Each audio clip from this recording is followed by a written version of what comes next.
Vinyl Voices Radio is brought to you by our friends over at Push & Win Law Firm, your personal injury attorneys. So if you guys need help, you get hurt or get in a car accident, call Push & Win. Look them up online, pushwin.com, and get a free consultation, pushwin.com. All right, everybody, get ready for this week's episode of Vinyl Voices Radio, and we're gonna have a really good one. This one, we're going country. That's right. Finally circling back to some country. Circling back. Yeah, we have one of the busiest artists in this town joining us tonight. Night off from playing a show. Susan Hickman is in the house tonight. Yeah, Susan Hickman's our guest, and you guys are gonna enjoy the music. So we're gonna have some beers. We're gonna sit back. We're gonna talk a little bit, and everybody get ready. I say what? For the fellowship.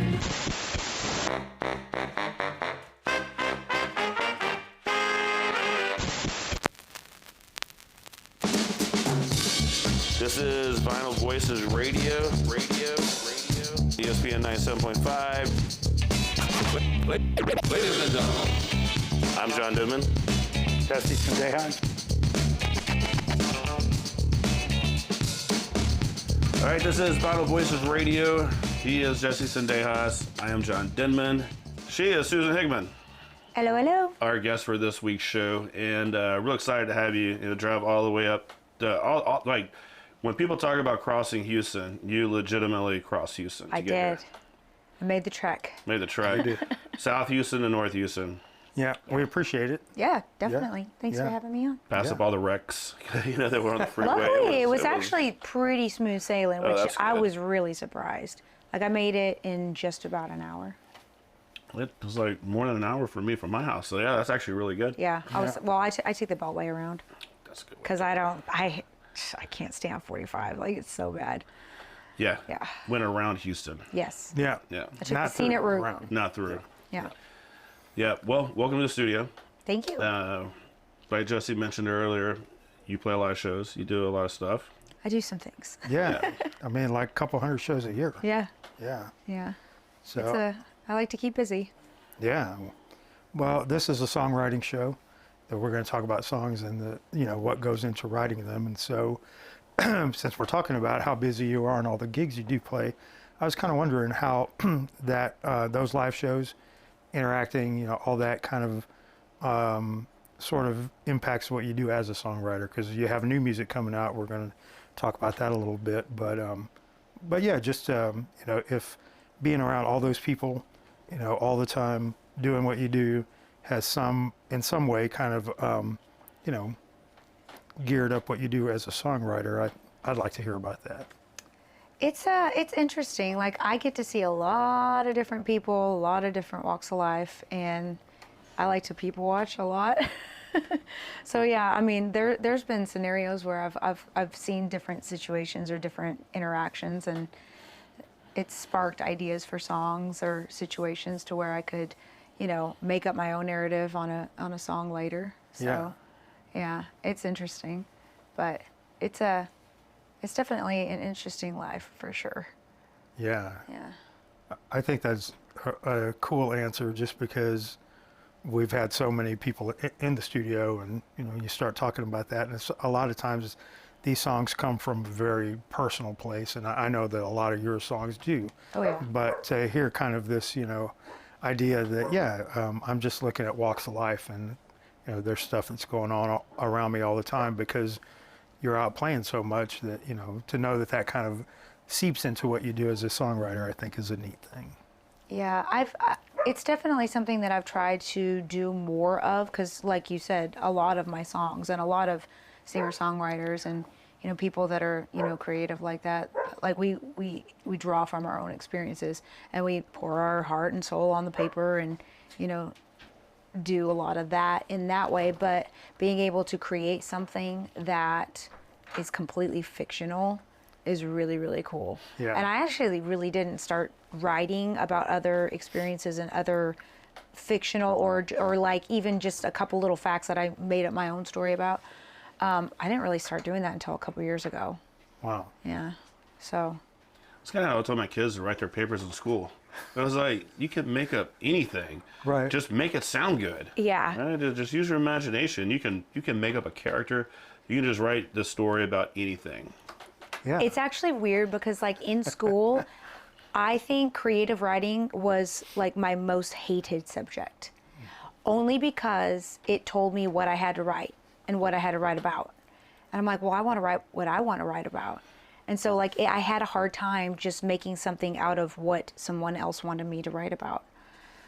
It sounds really weird because like most writers, they're like, oh yeah, creative writing. Yeah, that was my favorite. And I'm like, it was not my favorite.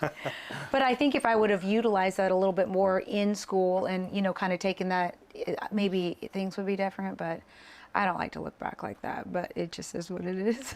Well, I'm sorry you don't like to look back like that. No, I mean, Sorry. That's where we're. I mean, well, you've been doing this for a while. I mean, you know, and so even, I mean, correct me if I'm wrong, but as like a 12-year-old, basically, you're like looking for agents to like represent you as a musician. And Yes. so your music, you know, writing experience is, you know, deeply rooted. So to be able to talk about that experience as a student back then, it really, it's part of your journey. I mean, True. Yeah. Yeah, very true. Yeah.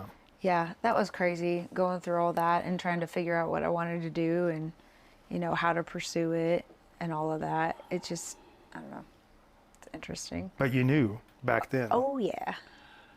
Yeah, I knew. I just didn't know how to do it. And my whole thing, I think from a very young age, it's like, well, we're just going to say yes and figure out how to do it. Just commit to it and just go for it. So that's been kind of like my life motto up until this point, and I think it'll be that Just continue forever. that motto. It's a good one. Yeah. Right? Yeah. Yeah. So yeah, if it's something that you're striving for, just follow the same. You know, just keep going down a path, and when that path stops, create another path. Figure out another one. Yeah, start digging, you know. Yeah.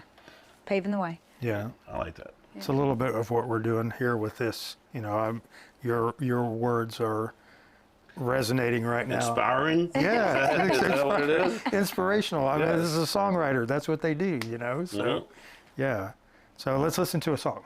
All right. Yeah. Let's do it. So we're going to listen to Save Me, which is this song, which album is this one off? This one is on Louder Than Words, Volume 1. Okay, Yeah. perfect.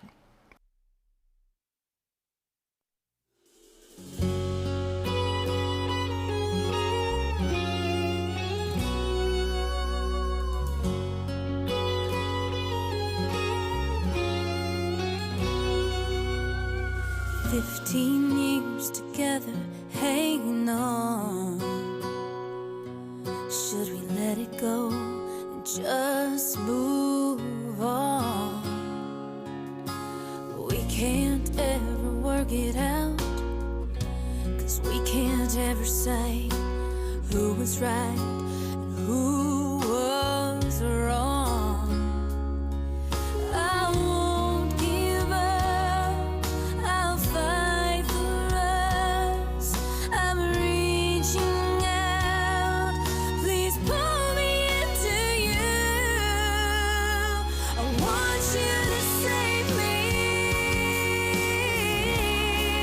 like only you can.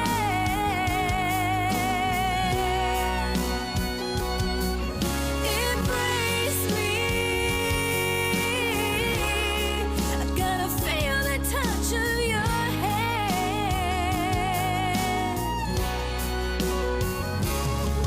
I can't go on without you. Won't you come and save my life?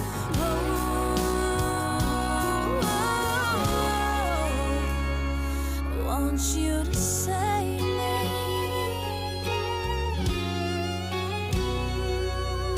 This love we built between us is no lost cause.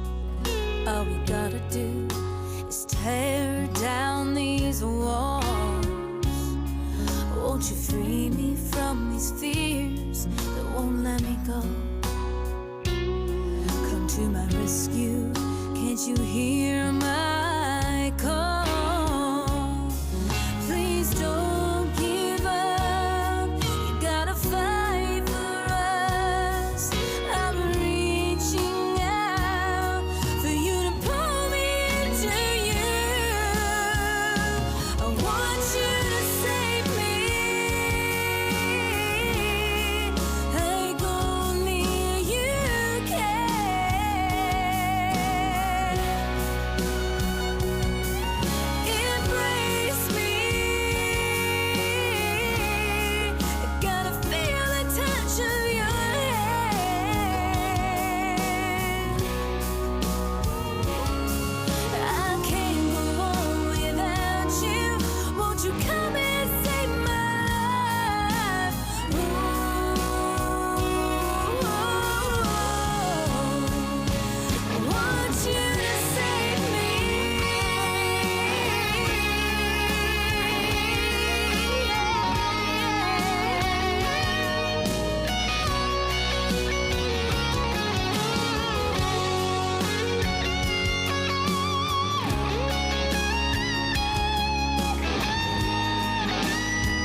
want you to save me.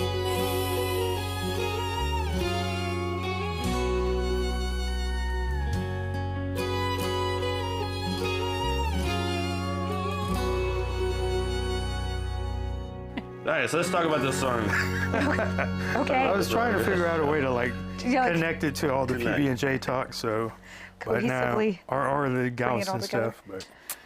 But Yeah, you normally come up with something really good, and it's I was- like, man, I'm proud of you, Jesse. You like really pulled all that together. I just at a loss right now. So the whole PB&J and chips just has me out of sorts. But PB&J and Fritos. yeah, actually sounds pretty good. It's a meal to save you. Yeah.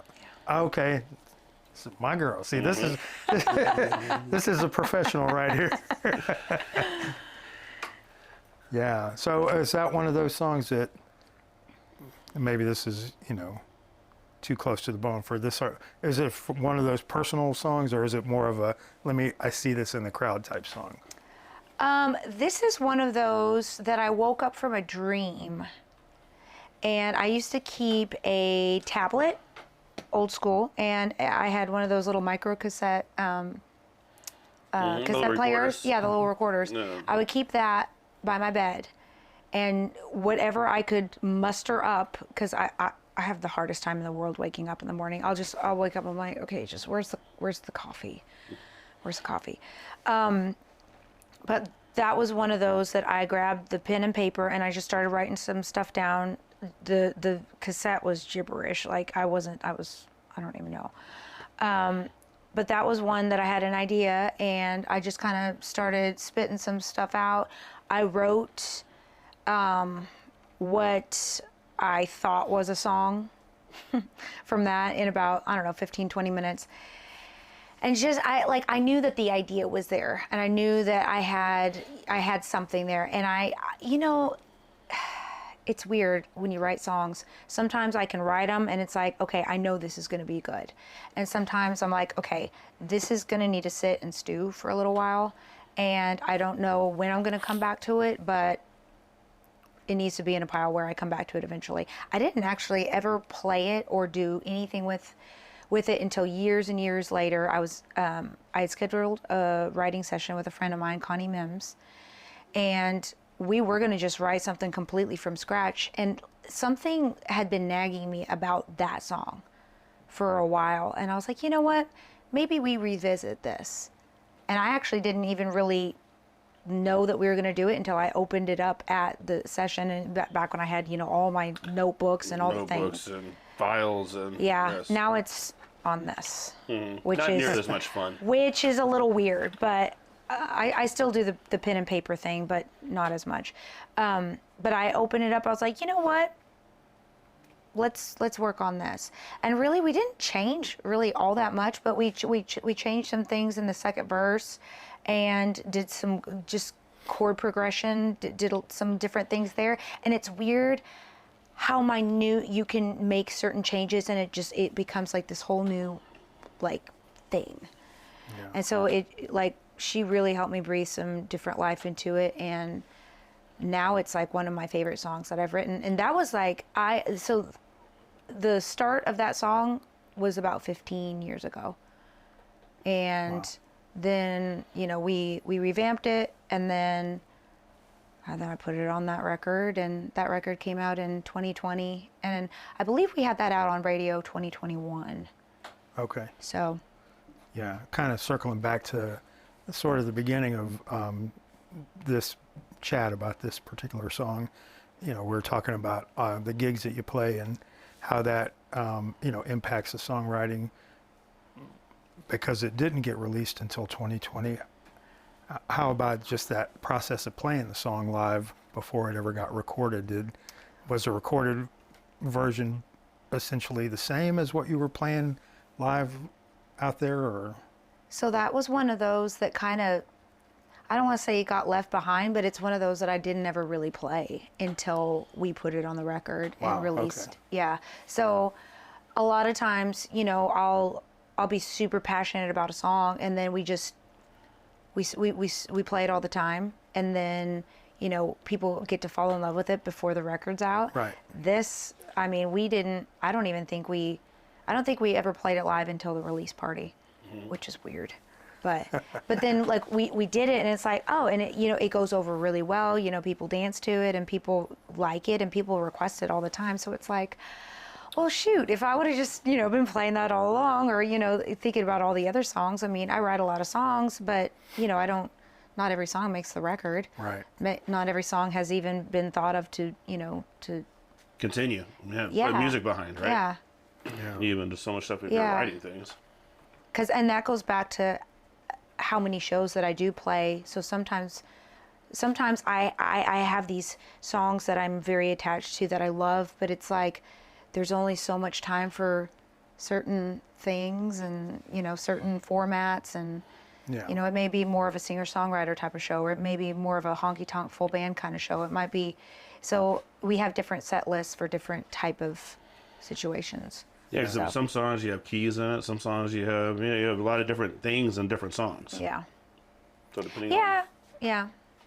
on what type of band you're playing, what type of band you have with you, Right. you kind of choose songs that way, or do you kind of already know like this song can be played multiple ways? It could be, yeah, multiple ways. My guys are amazing. They're fantastic musicians, and I really, I love all of their dedication to the projects that we do and all that good stuff. So I keep a notebook by my bed as well, and I come up with ideas like this show, you know, like after my peanut butter and jelly sandwich, and, Yeah. you know, between that 4 a.m. and the 8 a.m. moment. It might be indigestion. Whatever, that's where the thoughts really start hitting. So I'll wake up and I scribble things down, and then there are days I walk back and I look, I'm like, What? I don't even know. This is like shrimp buffet on this. I'm like, wait, what was I thinking? But at the time, it's like, does that ever happen to you? It's Where- like genius. yeah, where you go back and you're like, I don't know where I really was in my head. all with the this. time. All the time. And I actually kind of, like, I feel like I do need to go back to just putting a pen and paper and a cassette tape, because sometimes by the time that I fumble to open my phone to get to my voice recorder or my text memos, I'll squirrel and be like, oh, I need to check my email, or I need to do this, or I need to do, and that's the thing that's so, it drives me nuts. Like we were talking a little bit ago about, you know, the social media and like all how that is nowadays. Like I grew up without social media as a kid, and without really internet until I was, you know, really getting into my like 13, 14, 15 age years. Don't ask me how old I am. No, but I mean, it's weird, but like if I would just go back to that, you just pick it up, and that's the one and only thing, and that's the one and only purpose it has. Sure. Is to record your ideas. Yeah. And to, yeah, I all the time, I'll open up a voice memo or a text, because I have a document on my phone of song hooks and ideas. And sometimes I got some really cool stuff in there, and sometimes it's like, and I thought at the time it was just genius. It's like not cool at all. I mean, that was very eloquent answer, so well thought. But I was just so distracted by the fact that probably in a couple of years, some country music DJ is going to be like the new hit from Susan Hickman, Shrimp Buffet. It'll I happen. mean, It It'll could. happen. I'm just saying. I mean, stranger things have happened. All right, let's take a break and get another beer. And when we get back, we'll talk more with Susan Hickman. This is Vinyl Voices Radio. Stay tuned.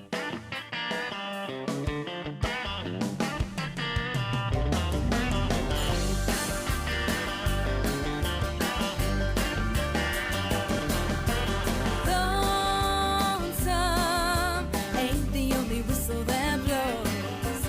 Nowhere ain't the You've seen their billboards and know their slogan, but the personal injury attorneys at Push and Win are more than familiar faces and a clever catchphrase. The firm specializes in car accidents and has won more than $200 million in counting for their clients. Slips and falls, product liability, class action cases, and motor vehicle accidents. Push and Win has offices in Houston and San Antonio ready to help you fight the insurance company. Call their bilingual staff at 833-PUSH-WIN or visit pushwin.com for a 100% free consultation. They push, you win. May the 4th be with you weekend in Galveston, Texas. La Izquierda is back with a classic longboard surf competition, 3-day music festival, starring The Nude Party, Cam Franklin, Tanya Nolan, Ruben Moreno, Galveston, The Ghost Wolves, Dim Roots, and much, much more. Tickets available online at laizzyfest.com. Think waves, y'all. Waves.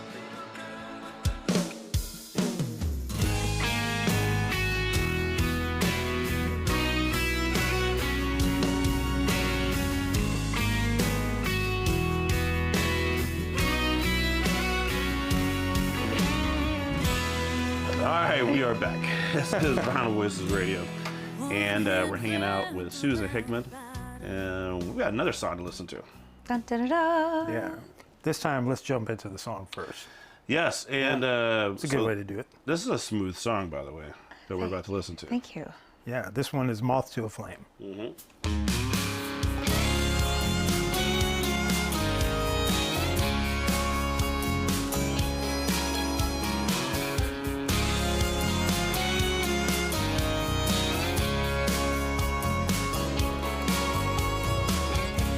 I should listen to what people say. When it came to you,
the song, though. Yeah.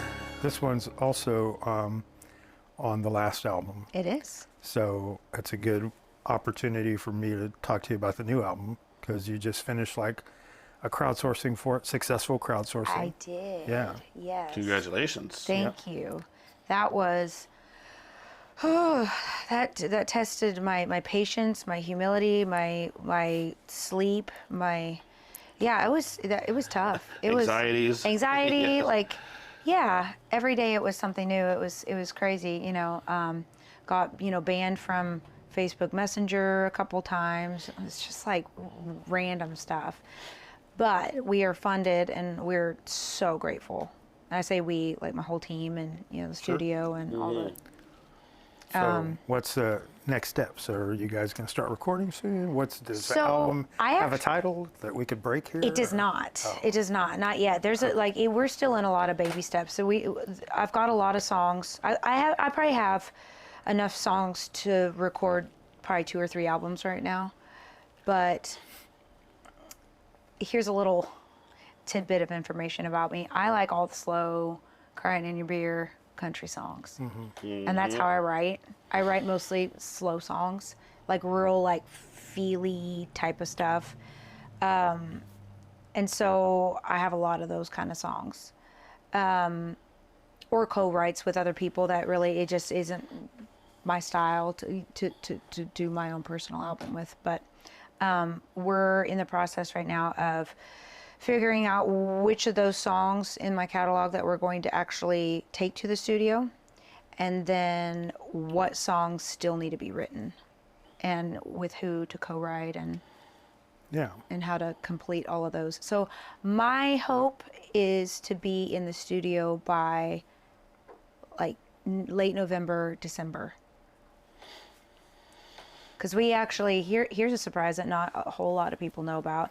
I have songs that we're going to start releasing this year it's going to be it's not an EP and it's not a full-length record. So somewhere in between there. An MP?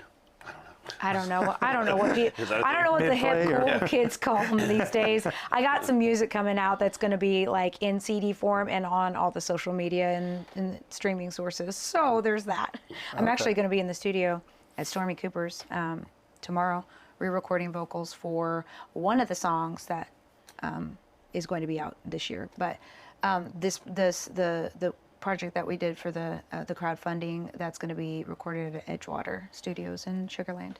So there's just all the things. There's things everywhere. So yeah. Out of all those things, is there something that you really, really like most about what you do? Is it the songwriting? Is it the recording? Is it the performing? I mean, obviously you're good at all of that, but is there something that you really just, man, I really just love this part of what I do? I think I have bits and pieces of every aspect that I just am super passionate about. But for me, I think like if I was to sum up just one particular thing, like I've written songs ever since I was really, really little. And I've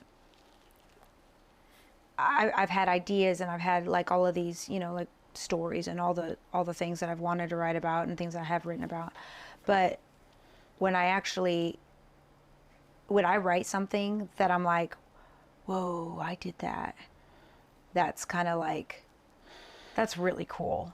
Yeah. And I'm not the best songwriter in the whole world. I mean, but I'm super proud about, what I can accomplish. And when I do get that one song, like, I mean, I'm sure that every artist has had this feeling or thought in their head, but like I've actually been sitting, like by myself and like trying to write something. It's like, have I written my last good song? Mm-hmm. Am I ever going to write something that is good enough to talk about? And I go through those things all the time. And then it's usually once I get out of my own head with those kind of thoughts, then it just kind of all comes together. Yeah. But I do that a lot. I get up in my own head a lot. That's we just had the last group that came through here was a rap duo from Chicago, and they talked about the same exact thing. Sure did. Yeah, I think it's like it has nothing to do with genre or style or like anything like that. It's like it's a creative person's worst fear, you know? Right. It's like, am I ever going to be this good again, or am I ever going to? And I don't like. I want to hope that I haven't written my best song yet. I want to hope that I still have, you know. I believe that I have, you know, I've got a lot of years left in this industry. So, yeah. Yeah, and you know, just like you said, you still haven't written. That's always should be like it's something you're striving for, right? And even though you might write the song that does tremendous, you're like, I'm going to write a better one. Yeah. So Because I always kind of want to outdo myself. You know, I always want to see like, oh, I can do, not necessarily like better than, but like, let me exceed my expectations. You know, going forward, or on the next one, or the next project, or. Yeah. The thing about anything creative, like y'all were both talking about this, you know, how you sit down and you try to write something you can or whatever, and then all of a sudden it just all comes to you. It's like that flow. Like, what is that flow that actually you get that it becomes easy and seamless, right? When you start writing, or I do like design work, and I'll sit there like hit my head against the wall for a couple of days, and all of a sudden sit down and just do it in 15 minutes, and you just like get into a flow. So when you're writing, I would imagine it's just very similar, where all of a sudden it's like the words are being presented in front of you and all this stuff is happening, and these lines are just like, I just wrote this rhyme and here it comes again. And Susan was just looking at you like, I was like, tequila helps. No, I'm just kidding. at times, Don Julio. I don't know. Like, it's been a while since I wrote something that came just so easy. And it's usually when it does come easy, it comes super fast too. So it's one of those things that just boom, boom, boom, boom, and it's like within 15, 20 minutes I have a song. And it's very rare, and it's only happened to me a couple of times, but when it does happen, it's like, oh man, yes, like that's exactly. And I feel like when I get out of my own way long enough to just feel it and just trust that it's going to come, and that's something that I struggle with all the time. I have so much going on in every aspect of my business, my personal, like in trying to juggle all the things. People talk all the time about the music business and, you know, how crazy it is, but that's any business, right? So like if we think about it, it's and I've always run, you know, my music as a business, and my mom taught me that at a very young age, and thank God, thank you, Mom. But it's like you have to get through a lot of the not fun stuff, the paperwork, the bookkeeping, the contracts, the this and that, enough to be able to sit down and be like, okay, I'm going to write something today. And sometimes things come up and I don't really have the luxury of just turning off my phone for hours at a time, which I think really would help.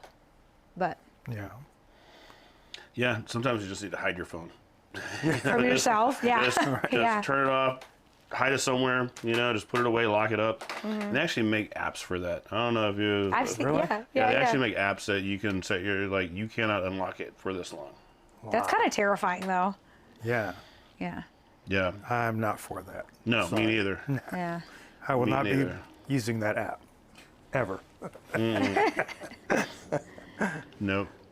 No, when I need to order food, I'm just... Well, here we come back to the food. I mean, Shrimp buffet. Shrimp buffet. Shrimp buffets. I'm going to speak this song into existence, Susan. I believe you. We can write it in the next segment. Or will we be in the zone, or are we going to have to work through Chicken fried steak buffet. Well, let's get that tequila. We'll get some shrimp, and we'll write a song during break. it? All right, sounds good. All right, let's take that one, and we'll get back, and we'll talk more. This is Final Voice Radio.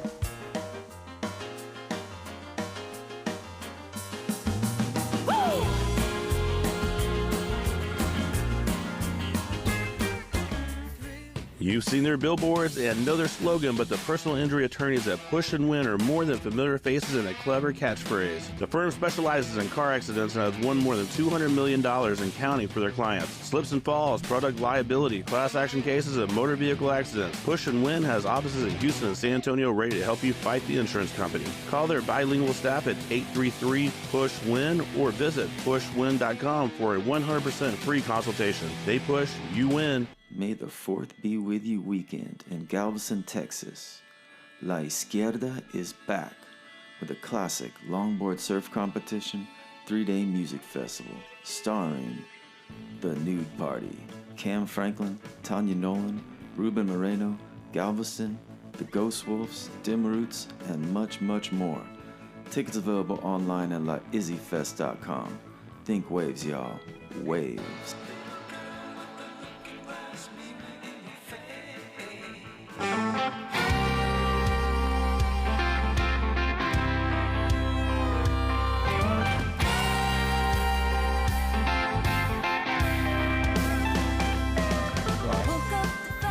This is Vinyl Voices Radio, and we're hanging out here at the Hell and High Water Studio up in Kingwood area.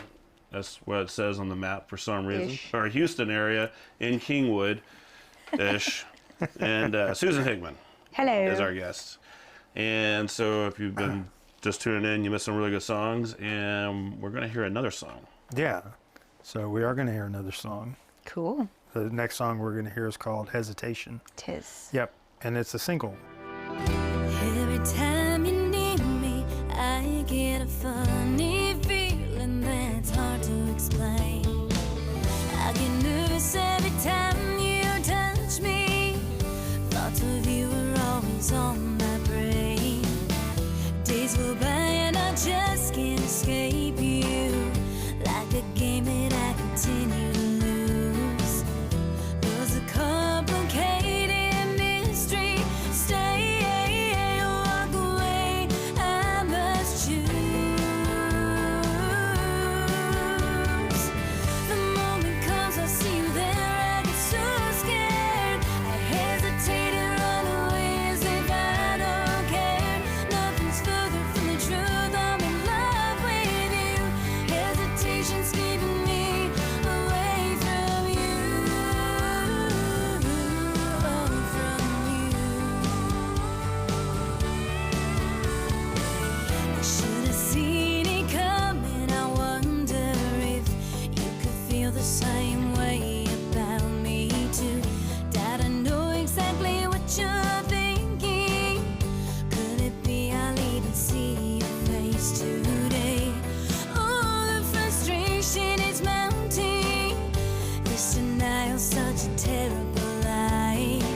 So about that song, again, super smooth song, right?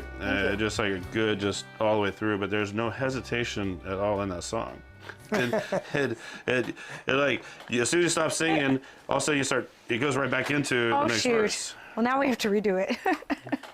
It's great though. I like it. Right? Thank you. I think it sounds really good. I like that song a lot. How it turned out after all the there's a lot that went on in that song, but it sounds very different than the rest of the songs on the record. So I like that. Yeah, I think it's, and I'm surprised that this guy hasn't said anything yet because he's very in tune with vocals and vocalists. But you know, we have been talking so much about your songwriting that we really haven't talked that much about your singing, and you're like a Texas CMA Female Vocalist of the Year, you know. So I mean, and again, when you're performing, you know, there's not a lot of histrionics. It just seems effortless, you know, your delivery of the songs. So Well, thank you. I appreciate that. but I mean, you know, talking about the aspects of being a musician that you like and don't like, John's tugged this out of people sometimes that, you know, what you're seeing and hearing, you know, it's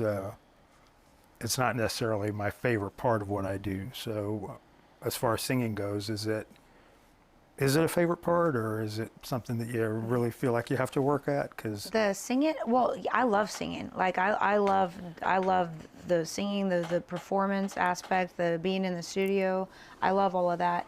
I feel like growing up, I knew that I had some natural talent. I think I had more desire than talent, maybe.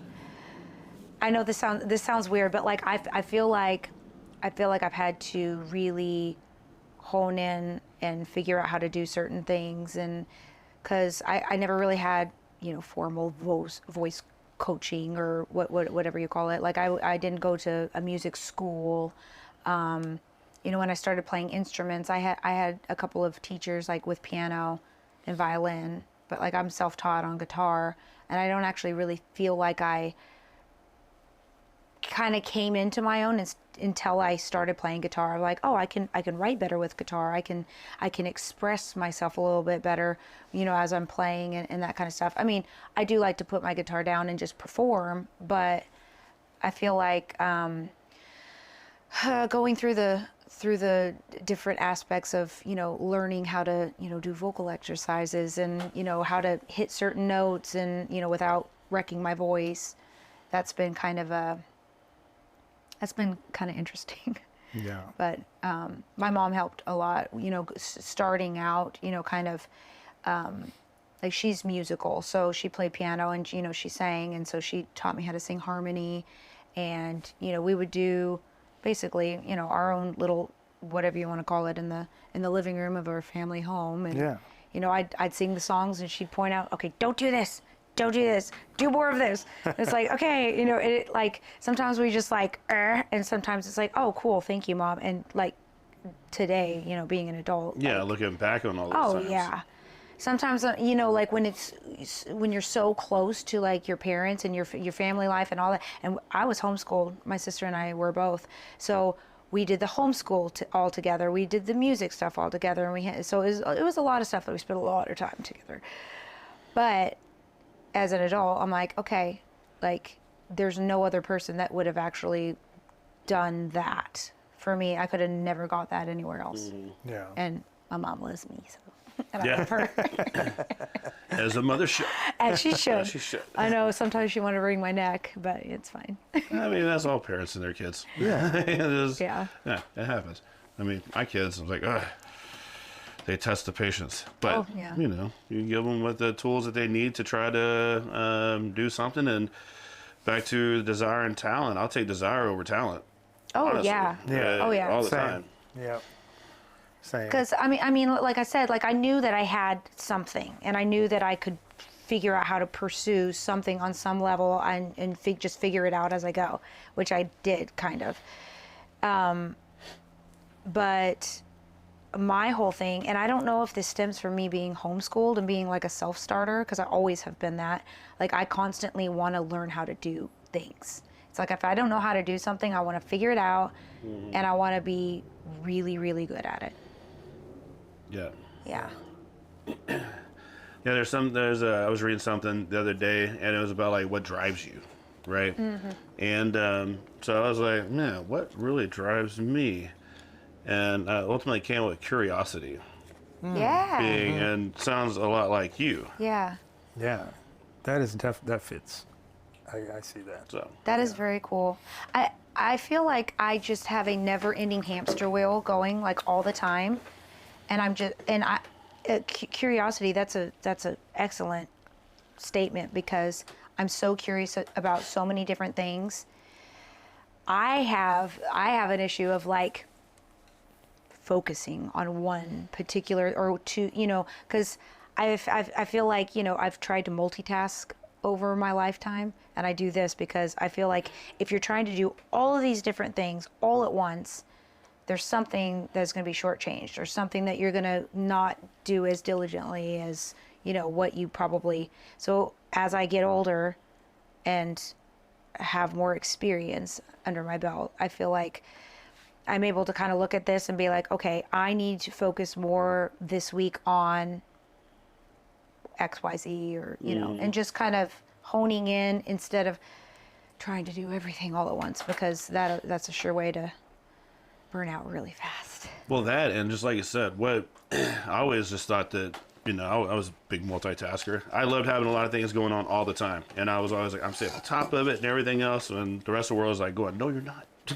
But Yeah. I felt like I was, and then now all of a sudden I was like, I guess getting a little bit older, I was like, no, I need to focus on this and this, see this thing through, then let's move to the next thing, and then you're actually giving the stuff the 100% that it needs, instead of just kind of just doing 30% over here, 30% over here, because you only have so much bandwidth, right? Exactly. You only have so much bandwidth that you can actually put out. Yeah. I feel like a lot of my perspective changed in that respect when I listened to an audiobook called The One Thing. And I don't know if y'all have ever heard of it or any of your listeners have, but like it kind of changed my life. And I'm not one of those people that are like, oh, all the TED Talks. I love TED Talks. I mean, I listen to all kinds of self-help and things like that.